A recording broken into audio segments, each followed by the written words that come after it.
ఢిల్లీ మెప్పు కోసం ఇన్ని రోజులు బూతులు తిట్టిండు కదా.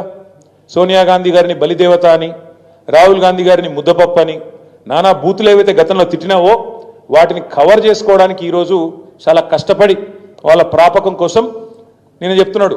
ఏం చెప్తున్నాడు? రాజీవ్ గాంధీ గారు కంప్యూటర్ కనిపెట్టిండట. ఇక నీకు ఎంత తెలివి ఉందో దీన్ని బట్ట చెప్పొచ్చు. అయ్యా రేవంత్ రెడ్డి గారు, నీకు తెలియదు, దరిద్రం ఏంటంటే నీకు తెలియదన్న విషయం కూడా తెలియదు. నీకు ఎవడు చెప్తే ఇనవు.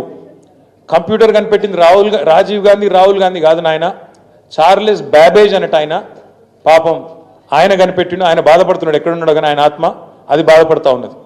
రాజీవ్ గాంధీ గారు భారతదేశానికి కంప్యూటర్ పరిచయం చేసినట్టాడు. రాజీవ్ గాంధీ గారు కంప్యూటర్ పరిచయం చేయలేదు భారతదేశానికి. 1955లోనే టాటా గ్రూప్ వాళ్ళు బొంబాయిలో మొట్టమొదటి కంప్యూటర్ను వాళ్ళు తీసుకొచ్చినారు. ఇది నీకు తెలియదు. ఆ రోజు రాజీవ్ గాంధీ గారికి 10 ఏళ్ళో 12 ఏళ్ళలో. ఇది నీ తెలివి, ఇది నీకున్న పరిజ్ఞానం.